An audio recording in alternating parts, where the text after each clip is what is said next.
다 함께 자리에서 일어나셔서 살아계신 하나님 앞에 영과 진리로 예배하며 나아가겠습니다.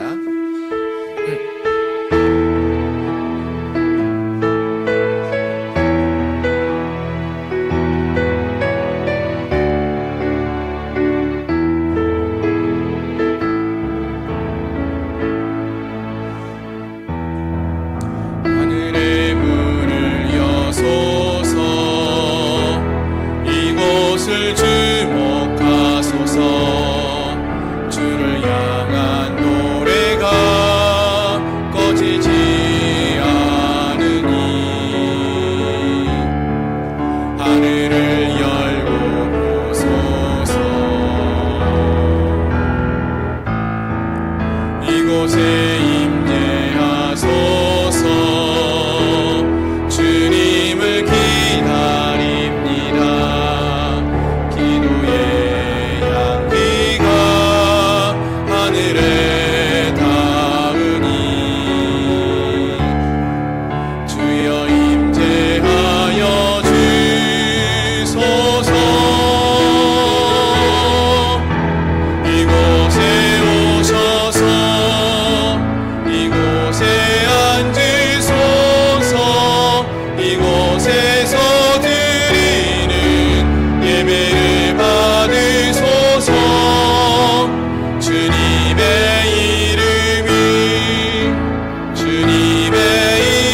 이름만이, 오직 주의 이름만 이곳에 있습니다. 이곳에 오셔서 이곳에 앉으소서.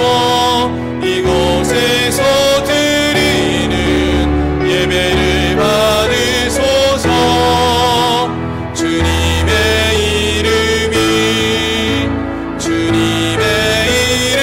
이름만이, 오직 주의 이름만 이곳에 있습니다. 아멘. 나의 영혼이 잠잠히 하나님만 바라며 나의 구원이 그에게서 나오는도다. 오직 그만이 나의 반석이시요 나의 구원이시요 나의 요새이시니 내가 크게 흔들리지 아니하리로다. 아멘. 하나님, 세상의 여러 가지 환난과 역경이 우리를 흔들어 놓고 우리의 마음을 요동치게 하지만, 오늘도 우리가 거룩하신 주님을 바라보며 주님을 의지하며 주 앞에 나아갑니다. 이 시간 우리의 구원의 산성이 되시는 주님께서 우리를 붙들어 주시어서 우리의 마음이 요동치지 않게 하시고, 우리의 마음이 오직 하나님만을 바라보게 하시며 하나님만을 경배하며 예배하는 아름답고 복된 시간 되게 하여 주옵소서. 예수 그리스도의 이름으로 간절히 기도드립니다. 아멘. 나는 전능하신 아버지 하나님, 천지의 창조주를 믿습니다. 나는 그의 유일하신 아들 우리 주 예수 그리스도를 믿습니다. 그는 성령으로 잉태되어 동정녀 마리아에게서 나시고 본디오 빌라도에게 고난을 받아 십자가에 못 박혀 죽으시고 장사된 지 사흘 만에 죽은 자 가운데서 다시 살아나셨으며 하늘에 오르시어 전능하신 아버지 하나님 우편에 앉아 계시다가 거기로부터 살아있는 자와 죽은 자를 심판하러 오십니다. 나는 성령을 믿으며 거룩한 공교회와 성도의 교제와 죄를 용서받는 것과 몸의 부활과 영생을 믿습니다. 아멘. 아멘. 자리에 앉으셔서 찬송가 411장 함께 찬양하시겠습니다.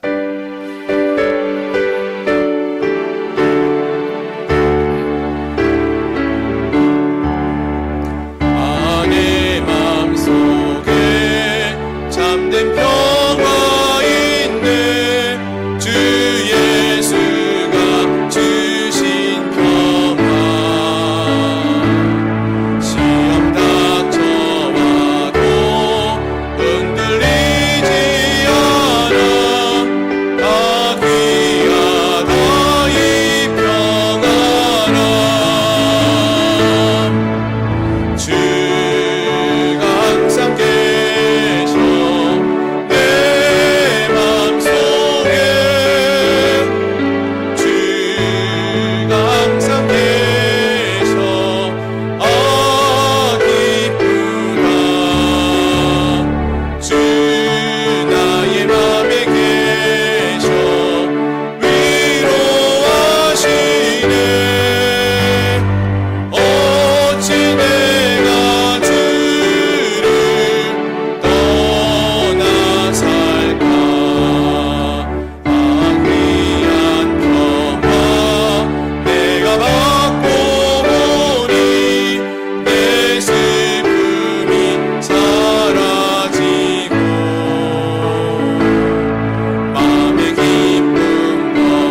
540장입니다.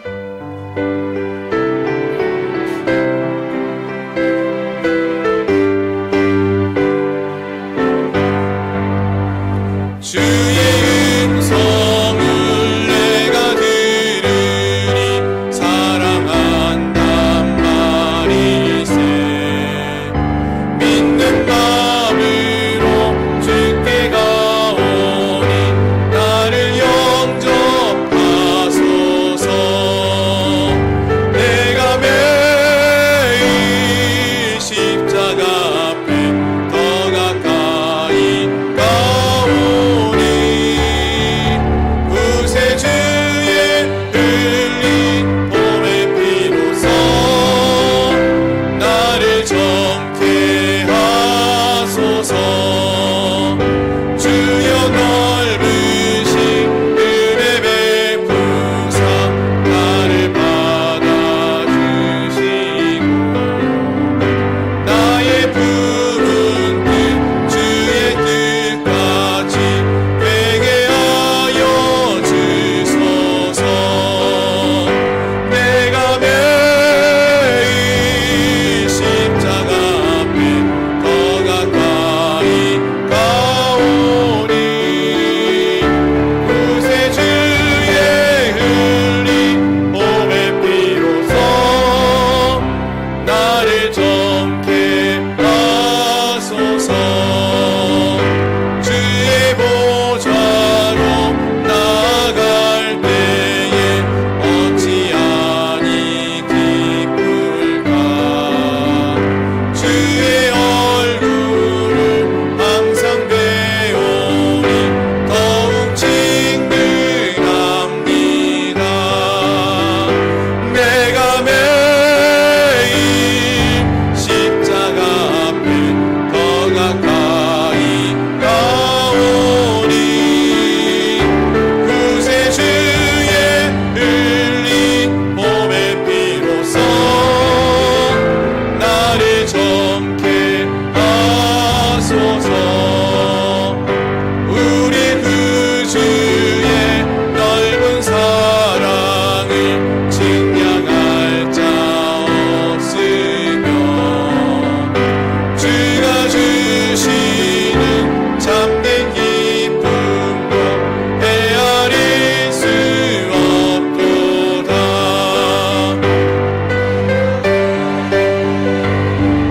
십자가 앞에 더 가까이 가오니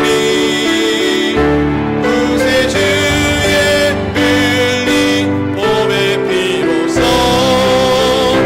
나를 정케 하소서.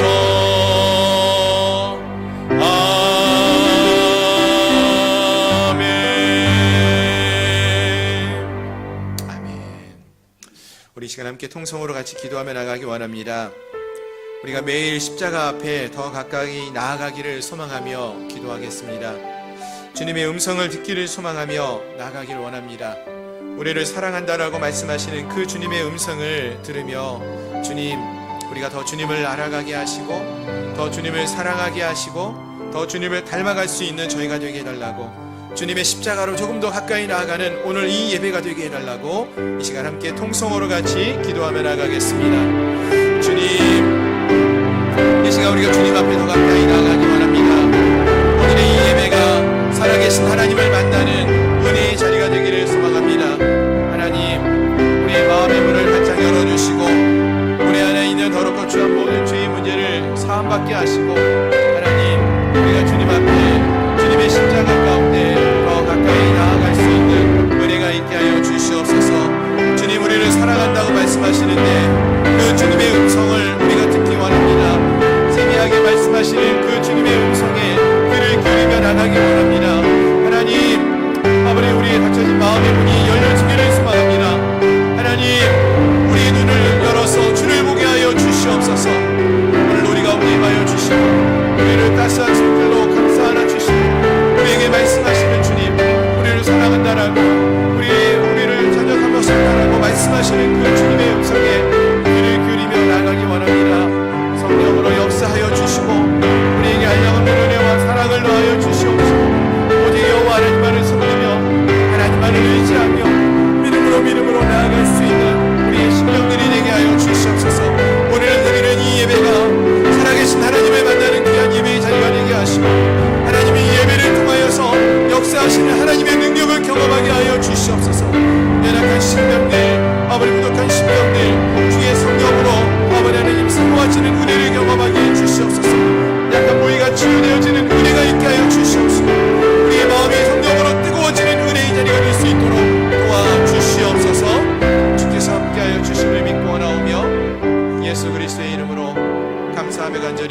드립니다.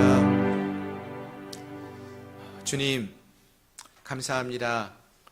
우리를 이 험한 세상 가운데서, 광야와 같은 이 세상 가운데서 지켜주시고 보호하여 주시고, 오늘 이 거룩하고 복된 날 살아계신 하나님 앞에 나올 수 있게 인도하여 주시니 감사합니다. 하나님, 오늘 이 예배가 그 거룩한 주님을 만나는 귀한 자리가 되기 원합니다. 우리를 사랑한다고 말씀하시는 그 주님의 음성을 듣는 귀한 자리가 되기를 소망합니다. 우리를 향하여 성령의 은혜를 부어주고 계시는 그 성령님을, 그 하나님을 만나는 귀한 자리가 되기를 소망합니다. 하나님, 그래서 우리가 한 마음으로 주님을 찬양하며 경배하며 예배하며 나갈 때에 이 시간 성령의 뜨거운 역사하심으로 우리의 예배 가운데 임하여 주시고, 갈급한 심령들에게 성령을 부어주시고, 연약한 심령들, 아버지 하나님 아픈 심령들 치유하여 주시고 회복케 하여 주시옵소서. 우리의 육신의 건강을 치유하여 주시고 회복케 하여 주시고, 우리의 마음의 문제를, 마음의 아픔을 아버지 하나님 치유하여 주시고 회복케 하여 주시는 은혜의 자리가 되게 하여 주시옵소서. 하나님을 만나는 은혜가 있기를 소망합니다. 주님 앞에 우리의 마음을 쏟아내며 나가는 은혜가 있기를 소망합니다. 우리를 사랑하시다고 말씀하시는 그 주님을 만나며 주의 사랑을 풍성히 누리는 그런 귀한 시간이 되게 하여 주시옵소서. 그리하여서 우리를 부르신 하나님의 선하신 뜻을 우리가 알게 하시고, 부르심에 합당한 믿음의 반응을 보이며 아버지 헌신하며 순종하며 나갈 수 있는 우리 모든 주의 백성들 되게 하여 주시옵소서. 하나님, 특별히 우리 양문교회를 긍휼히 여겨 주시옵시고, 이 교회가 이 마지막 시대에 하나님께 귀하게 쓰임받는 교회가 되기를 소망합니다. 하나님을 예배하는 예배의 처소가 되게 하시고, 복음을 증거하는 축복의 통로가 되게 하여 주시어서 하나님을 알지 못하는 많은 이 땅의 백성들이 주님 앞에 나올 수 있는 축복의 통로로 삼아 주시옵소서. 오늘 우리가 한 마음으로 주님을 찬양하며 경배하며 예배할 때에 거룩한 주의 성령이 오순절 마가의 다락방에 임하셨던 그 강력한 성령의 역사하심으로 우리에게 임하여 주시옵시고, 갈멜산에서 불로 임하신 그 성령의 역사하심이 오늘 함께한 우리 모든 심령들 가운데 임하여 주시어서 우리의 마음이 태워지고 우리의 심령이 새로워지는 귀하고 복된 시간 될 수 있도록 도와주시옵소서. 예수 그리스도의 이름으로 감사하며 간절히 기도드리옵나이다. 아멘.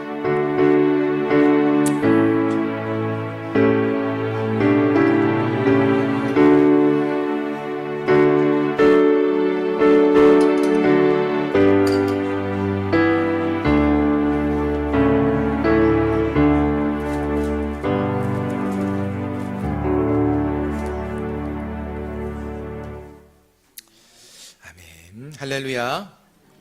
주일 오전 예배 함께 하신 여러분들을 주님의 이름으로 축복합니다. 또 환영합니다. 광고 말씀을 드리겠습니다. 주보를 참조해 주시기를 바랍니다. 올해 우리 양문교회 표어가 믿음으로 돌아가자입니다. 우리의 믿음이 잘 세워지고 있으십니까? 만족하시나요? 올해가 얼마 남지 않았는데 우리의 믿음이 정말로 하나님이 기뻐하시는 그러한 믿음의 모습으로 회복될 수 있기를 소망합니다.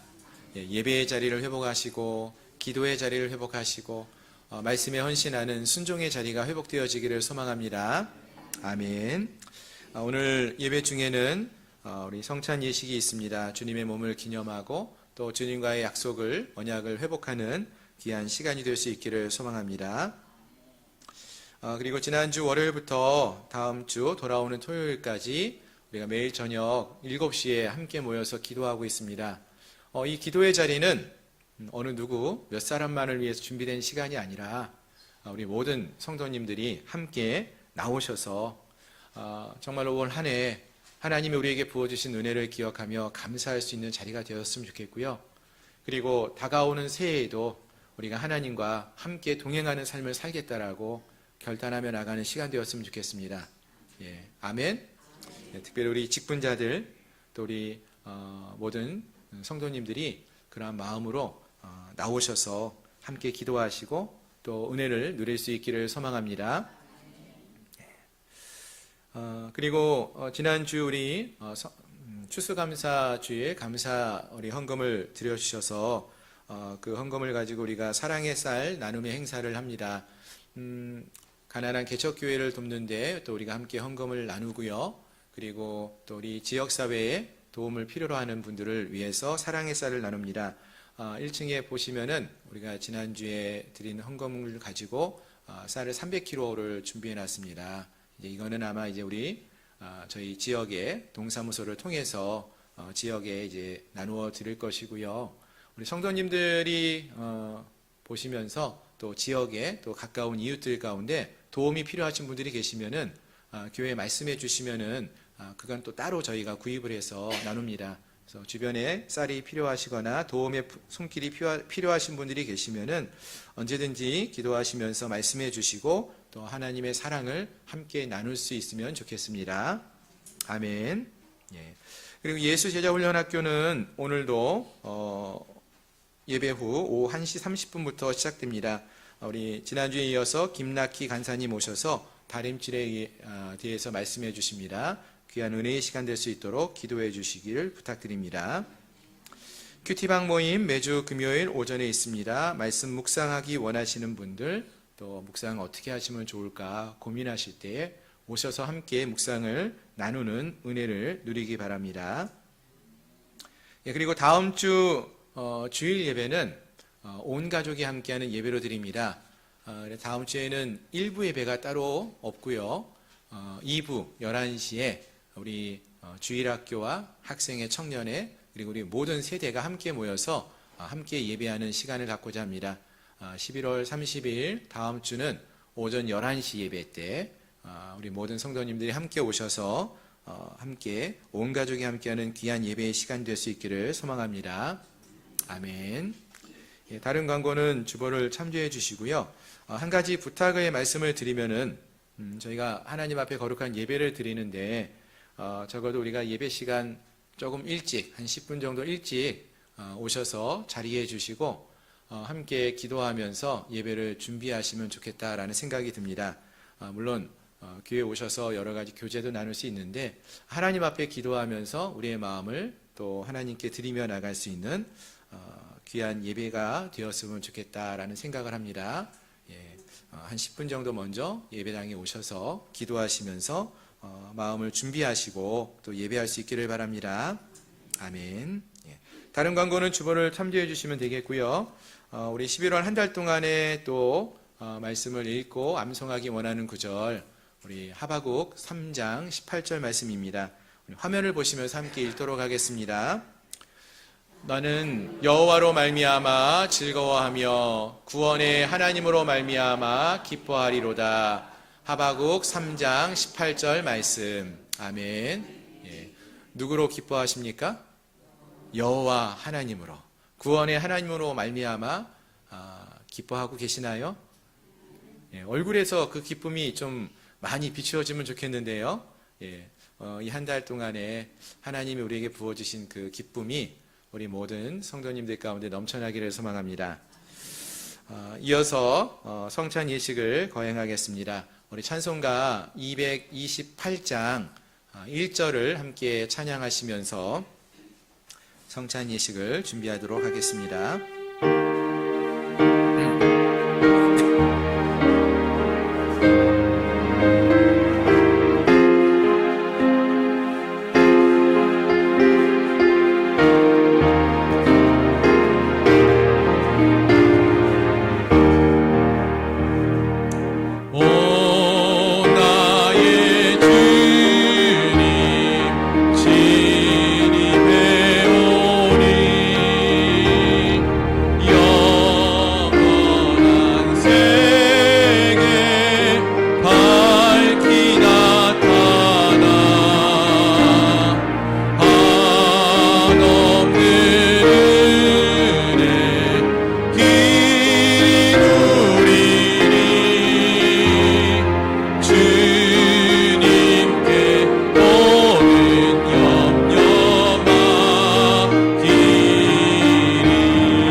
말씀 먼저 한 구절 보겠습니다.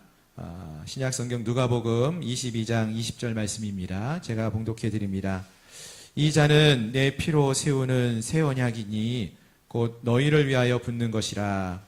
아멘. 성찬 예식은 예수님의 죽으심을 기념하는 예식입니다. 하지만 단지 예수님의 죽음만을 기념하는 것은 아니고 성찬의 예식에 우리가 포도주를 마시고 또 떡을 먹는데요. 성찬의 포도주는 예수님의 피를 의미하는 것이고, 떡은 십자가에서 찢기신 주님의 몸을 상징하는 것입니다. 그리고 이 예식을 통하여서 그리스도의 희생을 통해 맺어진, 십자가에서 죽으신 그 희생을 통해 맺어진 언약을 기념하는 것입니다. 그래서 우리가 이 성찬 예식에 참여한다라는 것은요, 우리가 다음과 같은 고백을 하는 것을 의미합니다. 나는 하나님과 언약을 맺은 백성으로 삶을 살겠습니다. 나는 예수님의 은혜로 죄 사함을 받았습니다. 나는 이 언약을 따라 살아가겠습니다. 라는 고백을 우리가 행하는 것입니다. 우리가 이 떡과 포도주를 받아 먹고 마심으로써 예수님께서 나를 위해서 십자가에 못 박혀 죽으신 것을 우리가 믿음을 고백하며 또 그 믿음의 삶을 살겠다라고 고백하는 신앙의 고백의 시간입니다. 따라서 이 예식에 참여하는 자는 이러한 믿음을 갖고 참여하셔야 될 것이고요.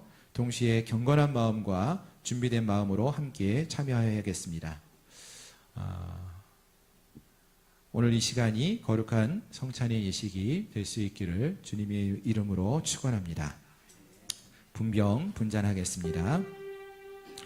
주 예수 그리스도께서 잡히시던 날 밤에 떡을 가지사 축사하시고 떼어 가라사대, 이것은 너희를 위한 내 몸이니 이것을 행하여 나를 기념하라 하셨습니다. 또 식후에 잔을 가지사 축사하시고 제자들에게 주시며 가라사대, 이 잔은 나의 피로 세운 새 언약이니 많은 사람의 죄를 사함을 위하여 흘림이라. 이것을 행하여 마실 때마다 나를 기념하라 하셨습니다.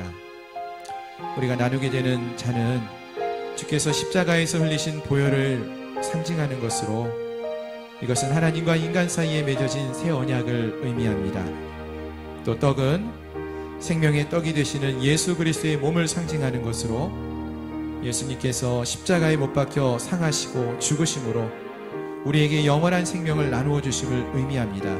이 시간 이러한 주님의 은혜를 기억하며 성찬에 참여하겠습니다. 기도하겠습니다. 거룩하신 주님, 이 시간 주님께서 세우신 뜻에 따라서 거룩한 떡을 떼고 거룩한 잔을 나눕니다. 이 자리에 성령으로 함께하여 주시어서 이 떡이 신령하고 거룩한 생명의 떡이 되게 하시고, 우리가 마시는 이 잔 위에 주님이 축사하시어서 모든 성도들이 죄사함의 은총을 입는 귀하고 복된 시간이 되게 하여 주옵소서. 우리를 구원하신 예수 그리스도의 이름으로 기도드립니다. 아멘.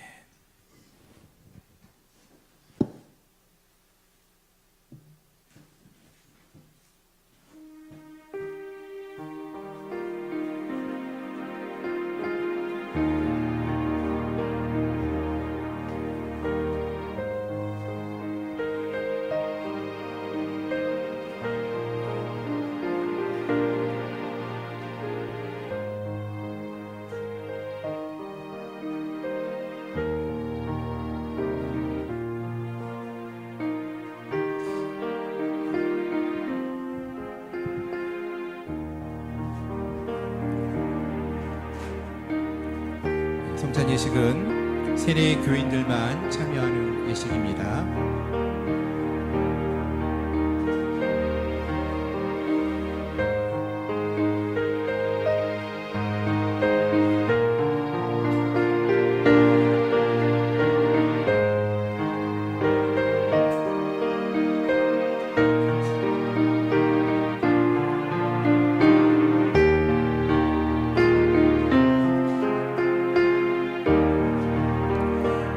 그들이 먹을 때에 예수께서 떡을 가지사 축복하시고 떼어 제자들에게 주시며 이르시되, 받아서 먹으라, 이것은 내 몸이니라 하시고, 또 잔을 가지사 감사 기도하시고 그들에게 주시며 이르시되, 너희가 다 이것을 마시라, 이것은 죄 사함을 얻게 하려고 많은 사람을 위하여 흘리는 바 나의 피 곧 언약의 피니라. 그러나 너희에게 이르노니 내가 포도나무에서 난 것을 이제부터 내 아버지의 나라에서 새 것으로 너희와 함께 마시는 날까지 마시지 아니하리라 하시니라.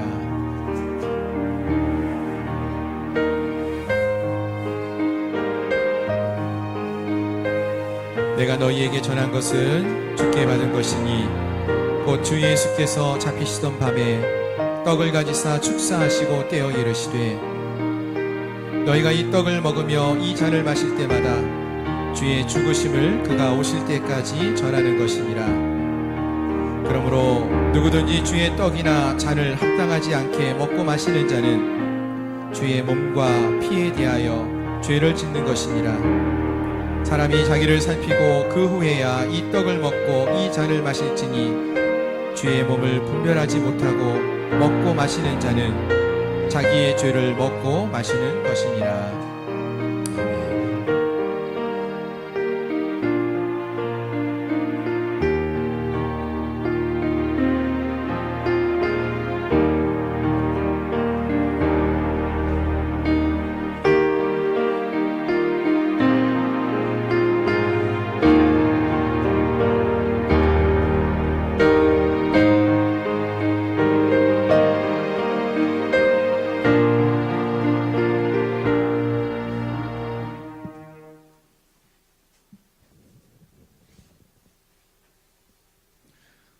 혹시 아직 떡과 잔을 받지 못하신 분이 계시면 손을 들어 표해 주시면 되겠습니다.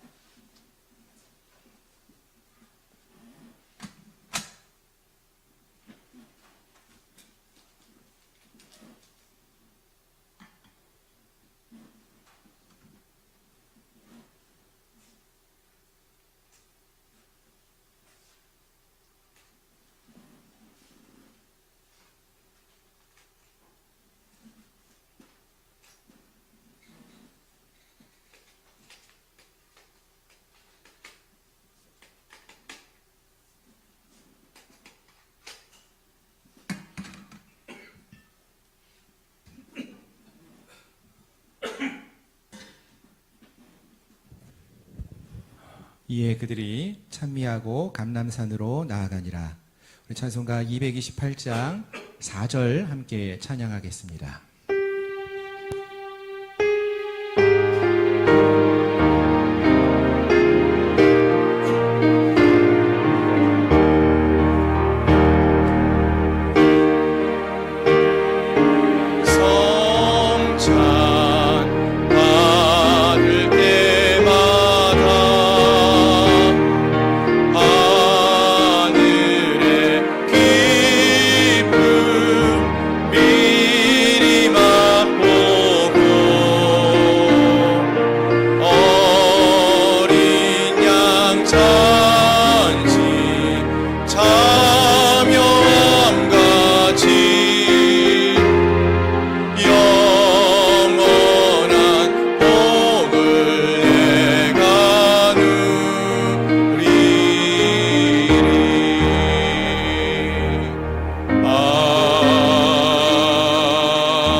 하나님, 주님의 귀한 성찬의 예식에 저희를 참여시켜 주시니 감사합니다. 주님의 피가 또 주님의 살과 그 몸이 찢겨지는 그 사건이 우리의 삶 속에 믿음의 사건이 되게 하여 주시고 우리가 그 은혜로 구원을 받았음을 기억하며 매일의 삶 속에서 주님의 은혜로 믿음의 삶을 살아가는 저희들이 되게 하여 주시옵소서. 우리의 구원의 그 은혜를 허락하신 주님 감사합니다. 주님의 말씀대로 주의 은혜로 삶을 살아가는 저희 모두가 되게 하여 주옵소서. 예수님의 이름으로 간절히 기도드립니다. 아멘. 아멘. 아멘. 우리 하나님 말씀 함께 보시겠습니다. 하나님 말씀은 구약성경 열왕기상 19장의 말씀입니다. 구약성경 549페이지 열왕기상 19장 9절부터 18절까지 말씀입니다.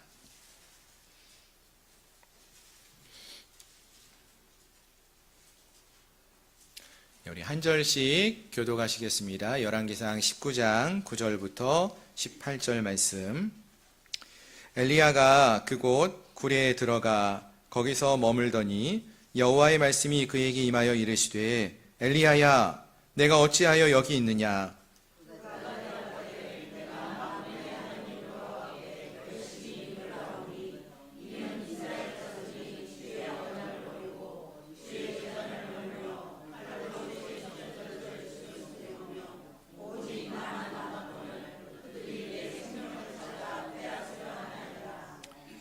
여호와께서 이르시되 너는 나가서 여호와 앞에서 산에 서라 하시더니 여호와께서 지나가시는데 여호와 앞에 크고 강한 바람이 산을 가르고 바위를 부수나 바람 가운데에 여호와께서 계시지 아니하며 바람 후에 지진이 있으나 지진 가운데에도 여호와께서 계시지 아니하며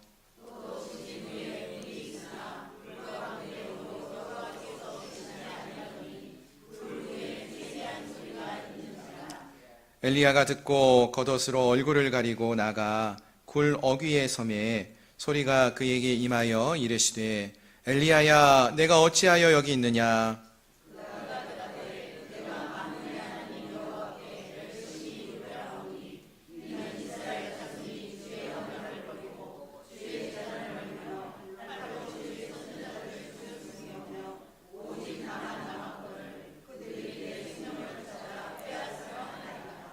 여호와께서 그에게 이르시되 너는 내 길을 돌이켜 광야를 통하여 다메섹에 가서 이르거든 하사엘에게 기름을 부어 아람의 왕이 되게 하고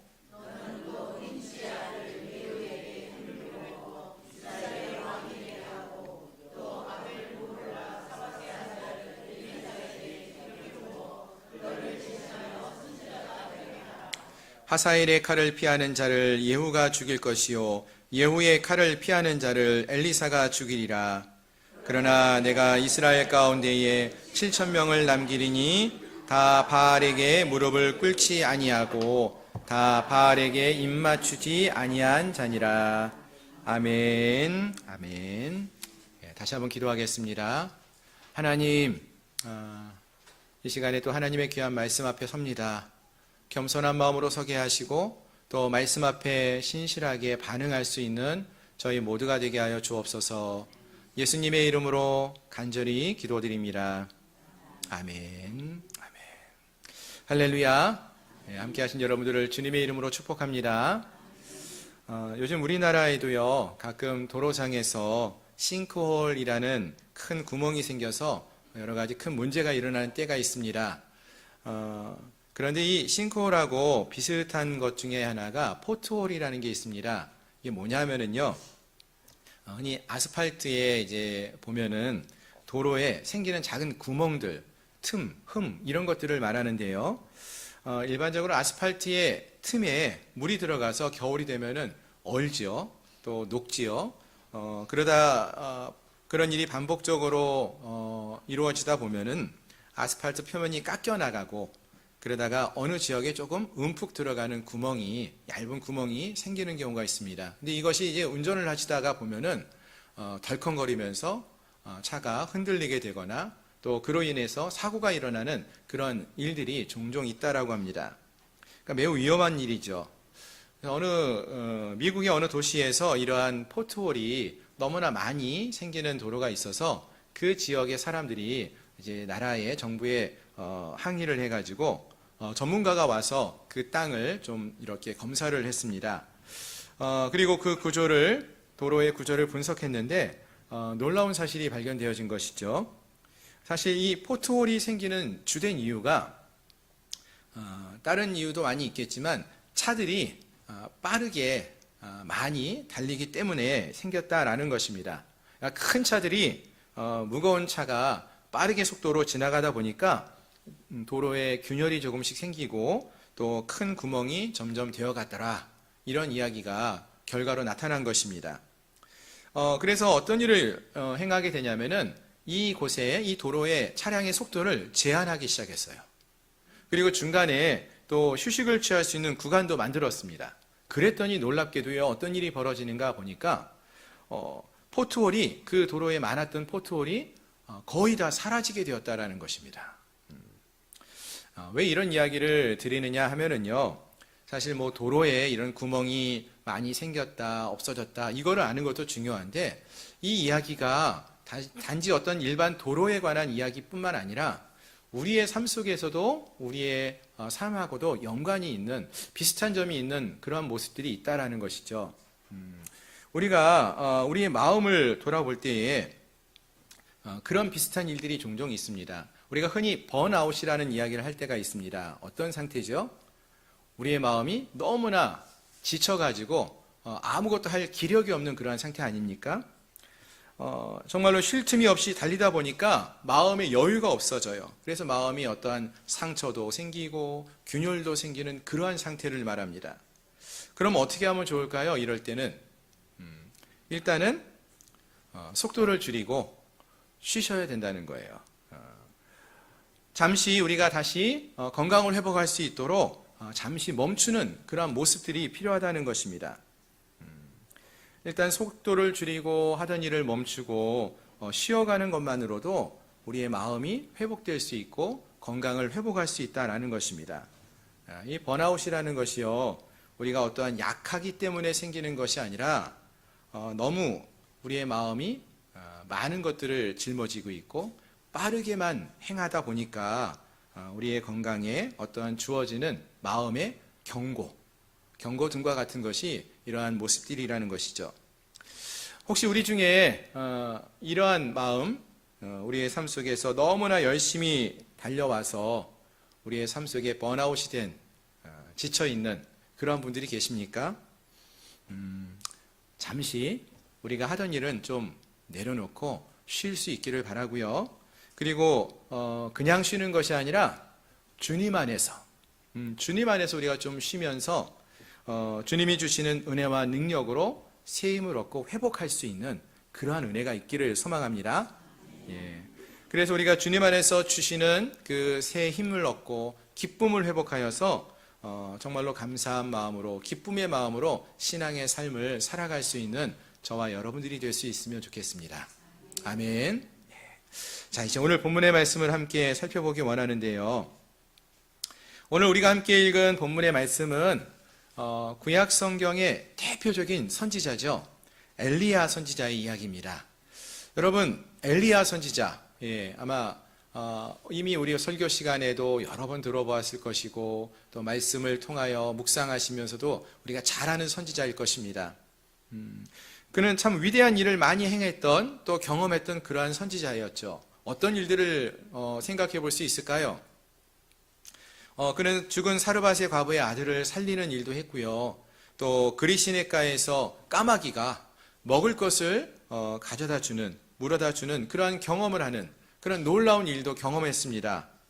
또 오늘 우리가 19장 말씀을 함께 읽었는데 그 앞에 나오는 18장에서만 보더라도요, 갈멜산에서 바알과 아세라를 섬기는 그러한 선지자 850명과 싸워서 승리하는 그런 놀라운 일을 경험했던 그러한 위대한 하나님의 사람이 바로 이 엘리야였습니다.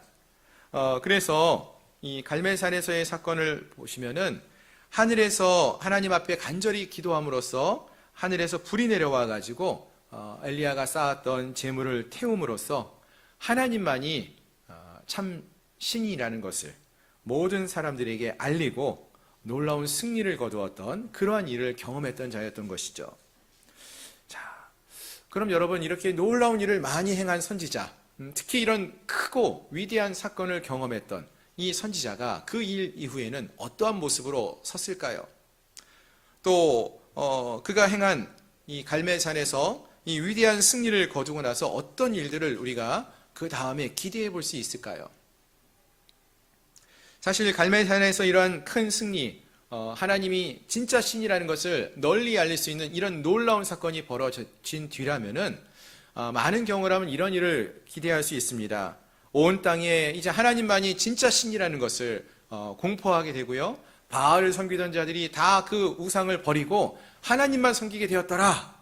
이러한 상황을 우리가 기대해 볼 수 있지 않습니까? 그런데 이상한 것은 18장의 사건이 있은 이후에 19장에 이런 이야기가 나오질 않습니다. 갈멜산에서 놀라운 승리를 거두었는데 그런 이야기는 찾아볼 수 없고요. 오히려 이 북이스라엘 왕이었던 아합과 왕비 이세벨이 이러한 일을 행한 엘리야를 찾아서 죽이려고 했다라는 거예요. 사실 갈멜산에서 이런 승리도 경험하고 또 그 뒤에 바로 이어서는 그동안 3년 6개월 동안이나 그 땅에 비가 내리지 않았는데 엘리야가 기도함으로써 비까지 내리는 놀라운 일이 있었어요. 그런데 그런 놀라운 능력을 행하신 하나님을 찬양하거나 경배했다는 이야기는 나오지 않고 오히려 이 엘리야를 잡아 죽이려고 하는 그런 모습들이 나타난다는 것입니다. 그래서 이 엘리야는 그러한 상황 속에서 마음이 상하고 낙심하게 되죠. 그리고 결국 북이스라엘에서 멀리 떨어진 남유다 왕국의 가장 남쪽 지방에 있는 브엘세바까지 도망을 합니다. 또 거기서도 광야로 남쪽으로 더 내려가서 로뎀나무 아래에 앉아서 죽기를 구하는 모습을 볼 수 있는 것이죠. 그러니까 북이스라엘의 도시에 있던 엘리야가 우리식으로 말하면은 북한의 평양에 있던 엘리야가 남한을 지나서 남양의 땅끝마을, 우리 남한의 땅끝마을까지 도망쳤다는 거예요. 도대체 왜 이런 일이 발생하게 된 것일까요? 놀라운 기적을 경험하고 행하였던 선지자가 어떻게 이렇게 두려운 마음을 갖고 도망치는 그러한 자리에 서게 된 것일까요? 우리 19장 3절 말씀을 좀 한번 읽어보면 좋겠는데요. 열왕기상 19장 3절 말씀 우리가 함께 한번 읽어봤으면 좋겠습니다. 함께 읽겠습니다. 시작. 그가 이 형편을 보고 일어나 자기의 생명을 위해 도망하여 유다에 속한 브엘세바에 이르러. 아멘. 자, 여기 보니까요, 엘리야가 이렇게 놀라운 일을 행하고 나서도 이런 모습을 보이는 이유가 무엇 때문이었습니까? 그 앞에 놓여 있는 형편, 이 형편을 보았기 때문이라는 거예요. 형편과 상황을 보아서라는 것입니다. 즉 앞장에서 이 19장 앞장까지 해서 보시면은요, 이 엘리야는요 갈멜산에서 하나님이 불로 응답하시기를 바라면서 간절히 기도했던 기도의 모습을 보였어요.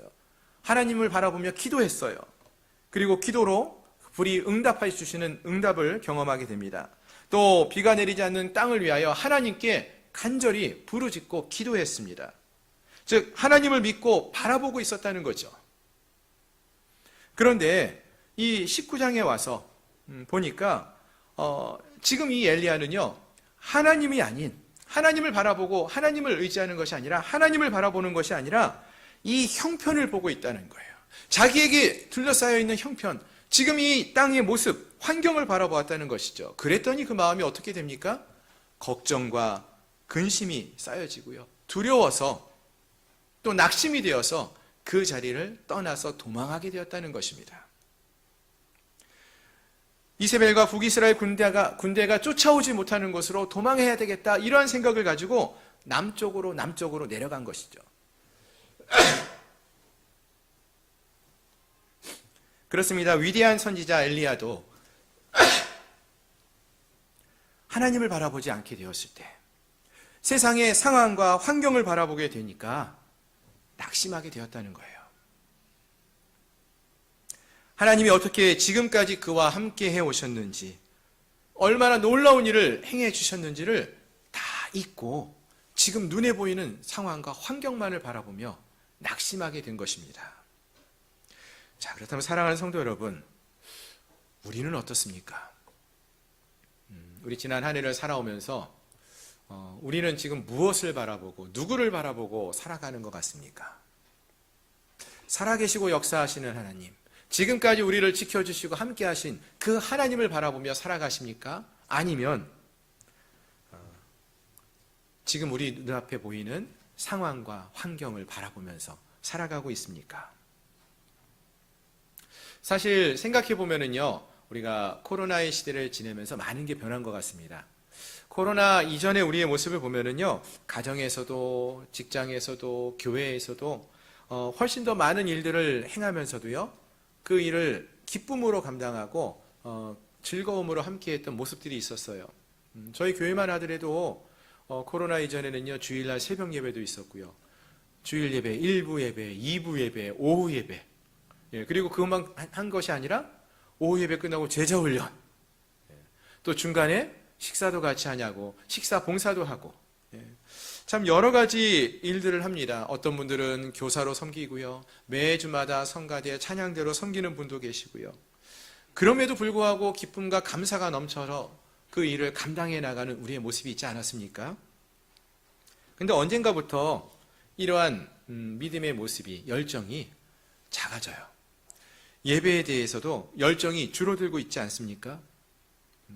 수요 예배도 점점 잊어버리고, 목장 예배도 멈추는 경우도 있고, 일주일에 한 번 주일에 나와 예배하는 것으로 만족하고, 아니면 그조차도 여러 가지 다른 우선순위에 빼앗겨버리는 그런 모습이 있지는 않습니까? 참 안타까웠던 것이 코로나 이후에 이렇게 변화되는 우리의 모습이 너무나 안타까웠어요.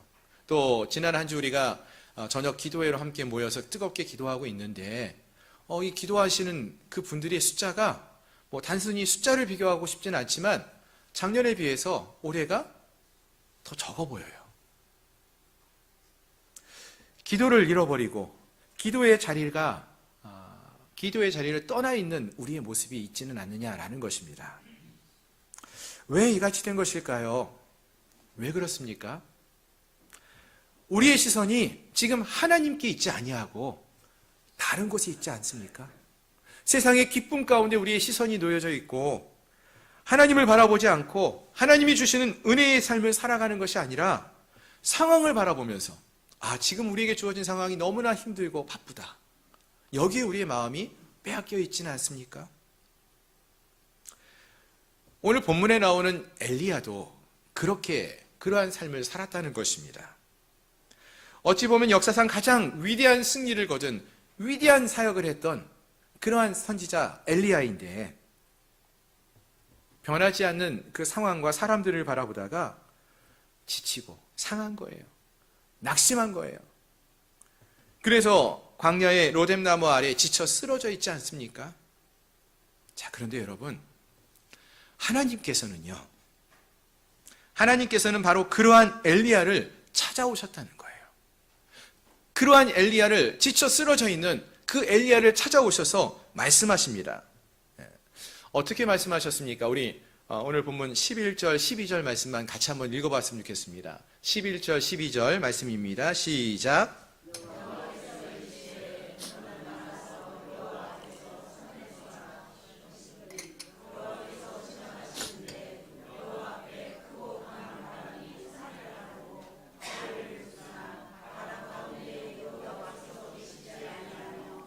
바람 후에 지진이 있으나 지진 가운데에도 여호와께서 계시지 아니하며, 또 지진 후에 불이 있으나 불 가운데에도 여호와께서 계시지 아니하더니 불 후에 세미한 소리가 있는지라. 아멘. 자, 그렇습니다. 하나님이 지쳐있는 엘리야를 찾아오셔서 만나주십니다. 그리고 그에게 말씀하셔요. 근데 정확하게 언제 이 하나님께서 엘리야를 만나주시느냐, 어디서 함께하고 계시는가 보니까, 큰 바람이 일어서, 또 지진이 생겨서, 또 불과 같이 크고 놀라운 그런 현상들이 있을 때에 거기에 하나님이 나타나고 있는 것이 아니라 세미한 음성으로 이 엘리야를 만나주시고 또 함께하고 계시다라는 것입니다. 아멘. 여러분, 여기에 나오는 이 세 가지 자연 현상이 있습니다. 바람, 지진, 불. 이거는요, 단지 바람이 막 세게 부는 것, 또 지진이 일어났다, 불이 나타났다, 이것만을 의미하는 것이 아니라 구약 성경에서는요, 전통적으로 하나님이 그의 백성 가운데 나타나심을 보여주는 현상이에요. 예를 들어볼까요? 광야에서 하나님이 이스라엘 백성들 가운데서 이스라엘 백성들과 함께 하실 때 구름 기둥과 불 기둥으로 함께 하시며 인도하셨죠. 불 기둥 가운데 나타나셨어요.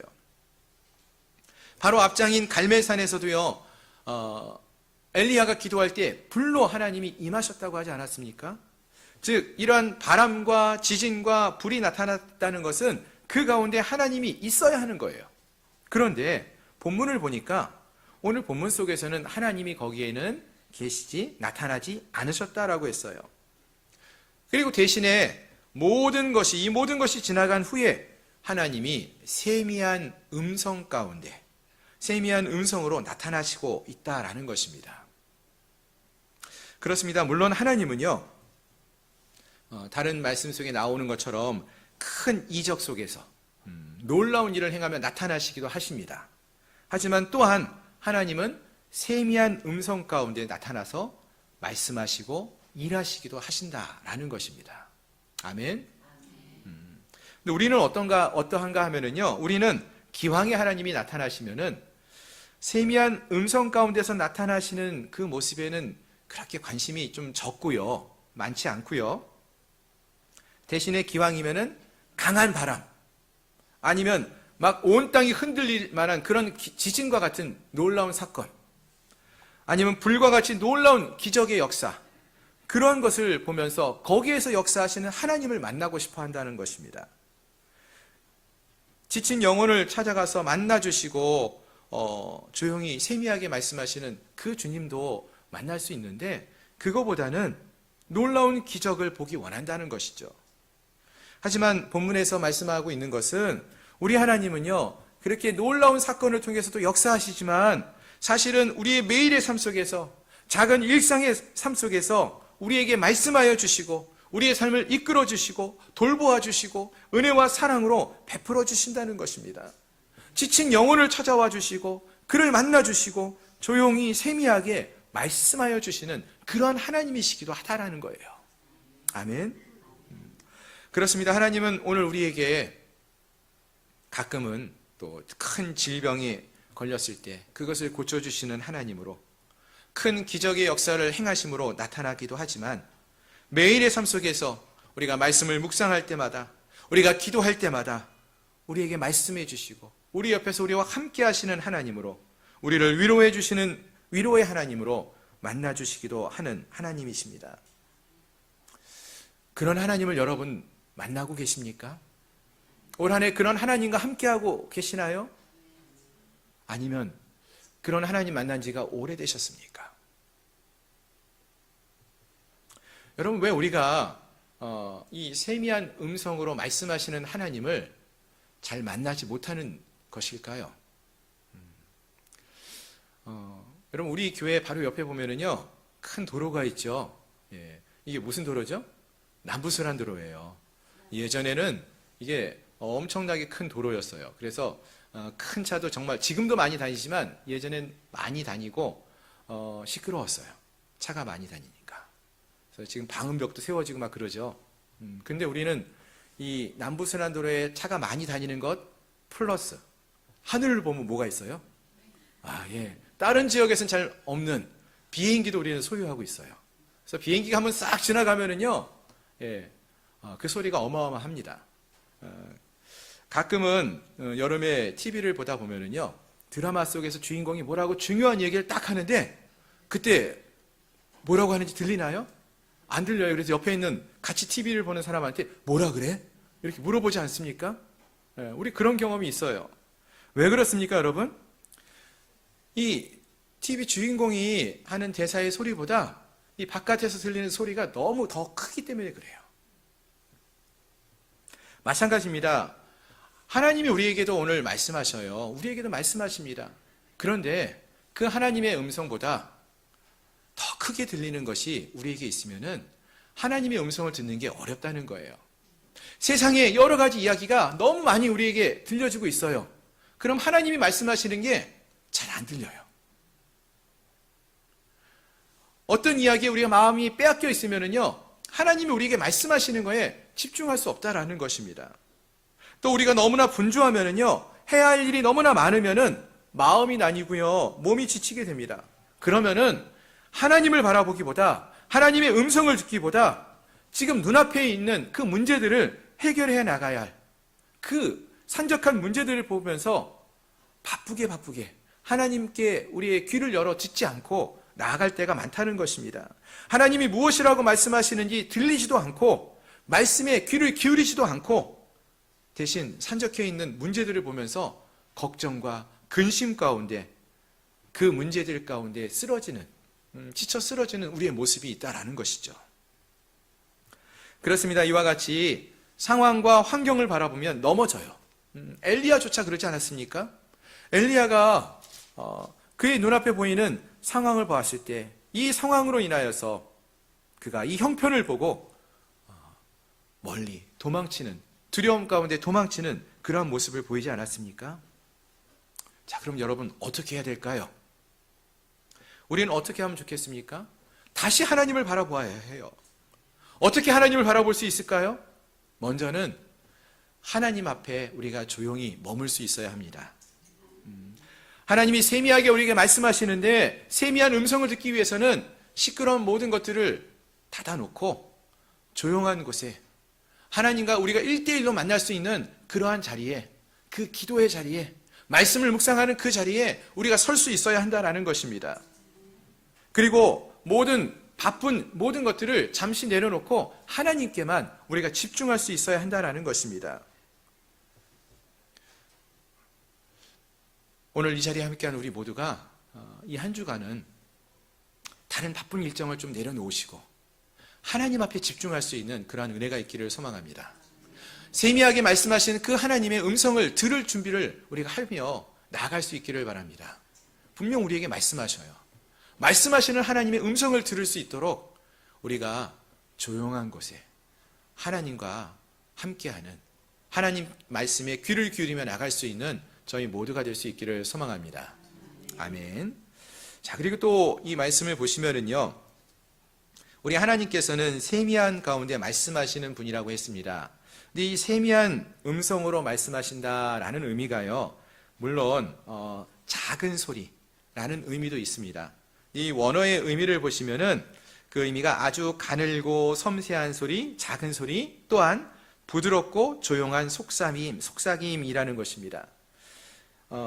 다시 말해서 세미하다라는 것은 소리가 작다라는 의미도 있지만, 그래서 우리가 잘 귀 기울여 들어야 하는 것이기도 하지만, 또 우리의 마음을 아주 미세한 부분까지, 작은 부분까지 그 상처난 마음을 만져주시고 세밀하게 다루어 주시는 하나님의 음성이다라는 의미도 있습니다.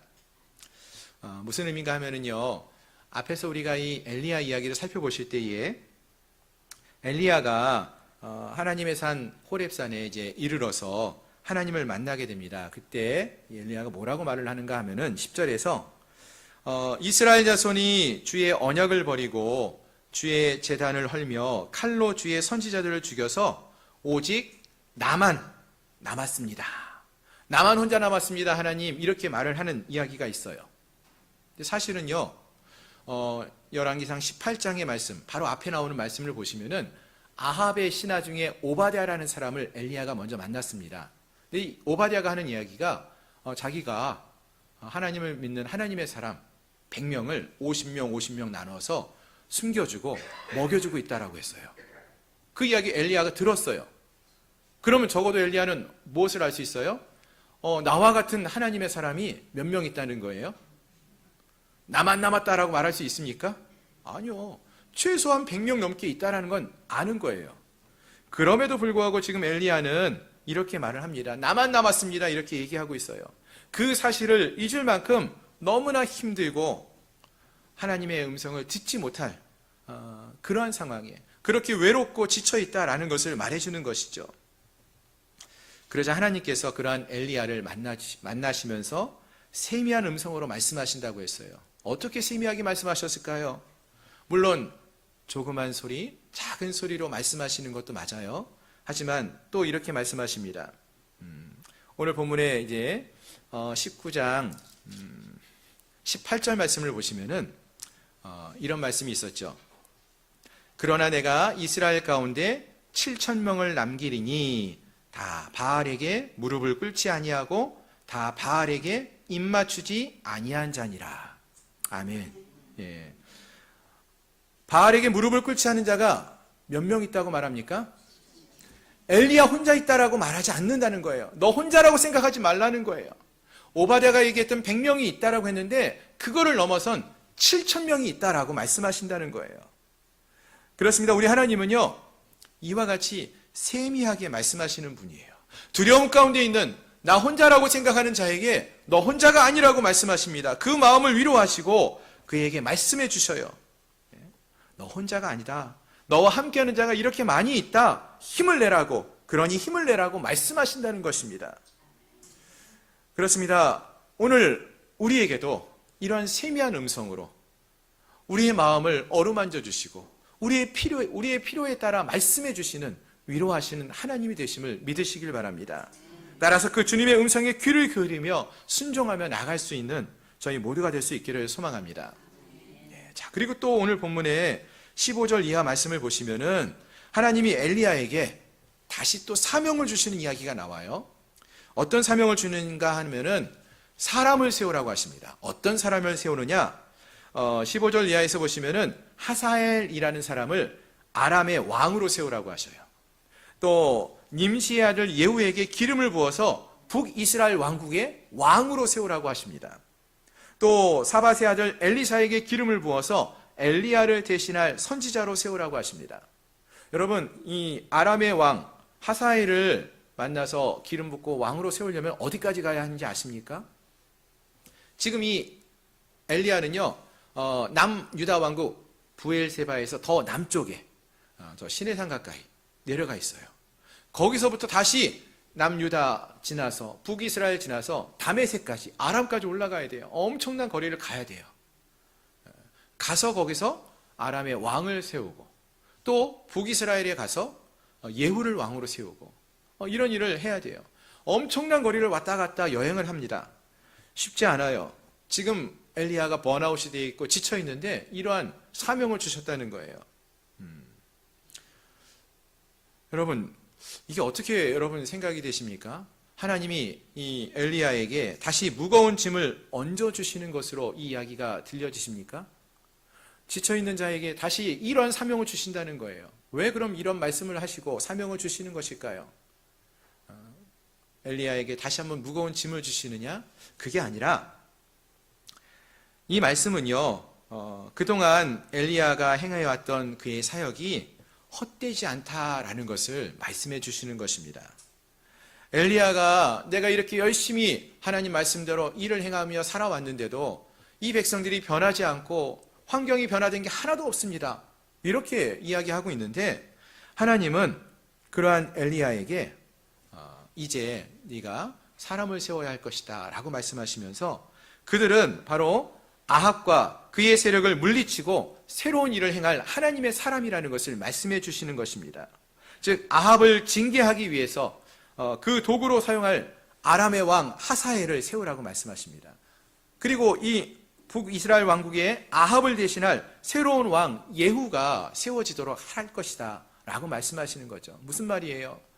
이 아합의 왕국이 결코 무너지지 않을 줄 알았는데 하나님이 그들을 심판하시고 그 땅을 새롭게 하실 것이다 라는 것을 말씀해 주시는 거예요. 또 하나님의 귀한 사역을 해가는 엘리야의 사역을 계승할 엘리사를 세우게 하셔서 하나님의 사역은 멈추어지지 않고 계승될 것을, 이어질 것을 말씀해 주는 것입니다. 즉 마침내 하나님의 뜻이 이루어질 것을 보라고 말씀하시는 것입니다. 지금까지 엘리야가 해왔던 모든 일들이 헛되지 않고 이제 마침내 그것이 결실을 맺게 될 것임을 말씀해 주시면서 힘을 내라고 말씀하시는 것입니다. 세밀하게 말씀하고 계시는 것이죠. 그렇습니다. 사랑하는 성도 여러분, 우리 하나님은요, 크고 놀라운 능력의 하나님으로 나타나고 행하시는 그런 분이시기도 합니다. 하지만 또 때로는 세미한 음성으로 우리에게 말씀하시는 하나님이 되십니다. 작지만 우리에게 꼭 필요한 말씀을 전해주시고 필요한 위로를 통하여서 우리를 위로해 주시고 우리가 행하여 왔던 모든 것들이 결코 헛되지 아니하다라고 말씀하시면서 위로하시고 격려하시는, 세미하게 말씀하시는 하나님이 되신다라는 것입니다. 오늘 함께한 우리 모두가 그 주님의 음성에 귀를 기울일 수 있기를 바랍니다. 주님이 말씀하실 때 그 말씀에 우리의 귀를 열고 그 말씀을 잘 들을 수 있기를 소망합니다. 바쁜 일상을 잠시 멈추시고 조용한 곳에서 우리 하나님의 말씀에 귀를 기울이며 나아갈 수 있기를 바랍니다. 세미하게 말씀하시는 그 주님을 만나시고 그분의 음성을 통해 위로받으시고 새 힘을 얻어 일어날 수 있는 저희 모두가 될 수 있기를 주님의 이름으로 축원합니다. 말씀을 정리합니다. 우리 하나님은 크고 위대한 하나님이십니다. 그러나 또한 세미한 음성으로 말씀하는 하나님이라고 했습니다. 이것은 단지 소리가 작다라는 의미가 아니라 우리의 마음을 아시고 우리를 진정으로 위로해 주시고 우리를 새롭게 하시는 필요를 채워주시고 또 합당한 위로를 통하여 우리를 다시금 하나님 나라를 위해서 섬길 수 있도록 일할 수 있도록 이끄시는 하나님이라는 것입니다.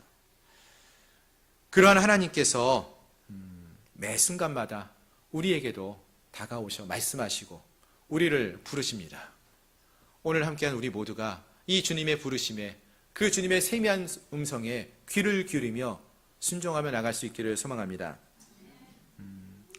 내가 어떤 큰 일을 이루는가도 참 중요하겠지만 매일의 삶 속에서 하나님과 교제하며 하나님이 말씀하시는 것이 무엇인지를 귀 기울여 들으시고 그 말씀대로 순종하며 나아갈 수 있는 믿음의 삶을 살아가는 저와 여러분들이 되시기를 주님의 이름으로 축원합니다. 기도하겠습니다.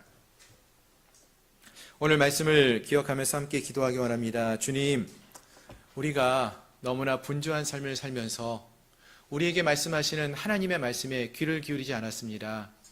하나님, 우리가 다시 우리의 귀를 열어서 주님의 말씀에, 주님의 음성에 귀를 기울이며 나가게 해 주십시오. 세미한 말씀, 세미하게 말씀하시는 그 주님을 만나게 하시고 그 주님이 주시는 위로와 격려와 힘을 얻어서 다시 하나님의 나라를 위하여 헌신하며 기쁨으로 순종하며 나가는 우리 모두가 될 수 있게 해달라고 이 시간 우리 한 마음으로 함께 통성으로 기도하며 나가겠습니다. 주님, 아버지, 우리를 사랑하시는 주님, 우리에게 말씀하시는 주님, 크고 놀라운 일을 행하시는 주님, 그러나 동일하게 우리에게도 말씀하시고 세미하게 음성으로 우리에게 말씀하시는 주님, 하나님, 우리가 너무나 지쳐있을 때에 우리를 찾아와 말씀하시는 주님, 우리가 그 주님 앞에 다시금 나아갑니다. 우리에게 말씀하시는 주님의 음성에 귀를 기울이기 원합니다. 내 뜻과 내 욕심대로가 아니라 내 힘만을 의지하며 살아가는 자가 아니라 하나님이 말씀하실 때에 그 말씀에 귀를 기울이며 순종함으로 나아갈 수 있는 저희 모두가 되게 해주시옵소서. 세미한 음성으로 말씀하시는 주님의 음성에 우리가 귀를 기울이기 원합니다. 우리를 위로하시는 그 주님의 말씀에 우리가 위로받기를 원하고 우리가 새로워지기를 소망합니다. 하나님, 함께하는 우리 모든 지체들, 특별히 지쳐있는 심령들, 하나님으로부터 멀리 떨어져 있는 심령들이 있습니까? 저들이 이 시간을 통하여 주님께 돌이키게 하여 주시옵시고 저들에게 말씀하시는 하나님을 다시 한번 만나게 하시고 그 주님의 음성을 듣고 주님께 우리의 마음을 쏟아내며 나갈 수 있는 그러한 은혜가 있게 하여 주시옵소서. 주께서 성령으로 역사하여 주시고 함께하여 주옵소서. 예수님의 이름으로 간절히 기도드립니다. 하나님, 여러 가지 분주한 일들이 우리의 마음을 주님의 음성에 대하여 닫게 하였습니다. 이 시간 우리의 마음이 다시금 주님을 향하여 열린 마음이 되게 하여 주시옵소서. 우리의 귀가 열려져서 하나님의 세미한 음성을 듣게 하시고 하나님의 크신 손길을 바라보게 하시고 하나님의 말씀대로 행하며 순종하며 나갈 수 있는 저들의 심령들이 될 수 있도록 축복하여 주옵소서. 예수 그리스도의 이름으로 간절히 기도드립니다. 아멘. 아멘. 함께 찬양하시면서 준비하신 예물을 하나님께 봉헌하시겠습니다.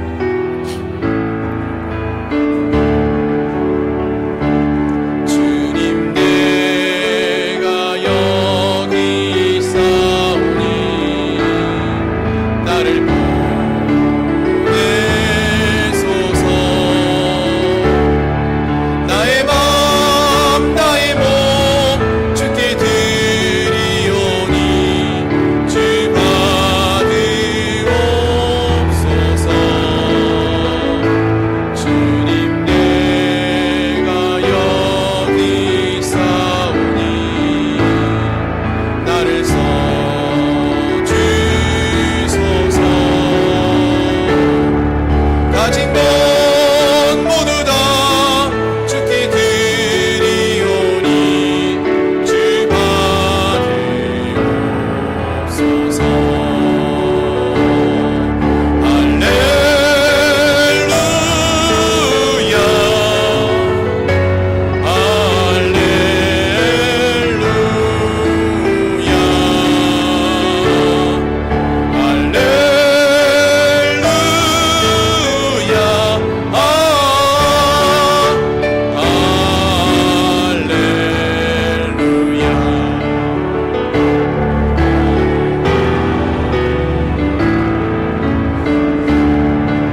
일어나셔서 함께 기도하겠습니다. 하나님 감사하여 귀한 예물 드립니다. 모든 것이 하나님의 은혜입니다. 주님의 크신 은혜로 살아가게 하여 주옵소서. 소중한 의미를 알게 하시니 감사합니다. 주님의 은혜에 감사하여 제자의 길로 가게 하여 주옵소서. 항상 건강 주심을 감사하여서 하나님의 크신 사랑 감사하여 귀한 예물 드렸습니다. 하나님, 오늘 우리를 하나님의 자녀로 불러주시고 또 하나님 말씀대로 행하며 순종하며 깨닫게 하시며 살아가게 하시니 감사합니다. 우리에게 세밀하게 말씀하시는 그 음성에 귀를 기울이는 자들 되게 하시고 또 말씀대로 행하며 순종하며 나갈 수 있는 저희가 되게 주시옵소서. 이 시간 드린 귀한 예물을 주님이 기쁘게 흠양하여 주옵소서. 11조의 예물을 통하여 하나님의 주되심을 인정하였고 고백하였고 우리의 삶의 감사의 조건들을 허락하신 하나님의 은혜를 기억하며 감사의 예물을 드립니다. 선교의 예물과 구제의 예물과 일천번제와 그 밖에 여러 종류의 예물을 통하여 하나님께 영광을 올려드렸습니다. 이 예물이 쓰이는 곳곳 위에 하나님의 영광이 드러나게 하시고 예물을 드린 손길을 기억하시며 한량없는 하나님의 은혜와 사랑으로 갚아 주시옵소서.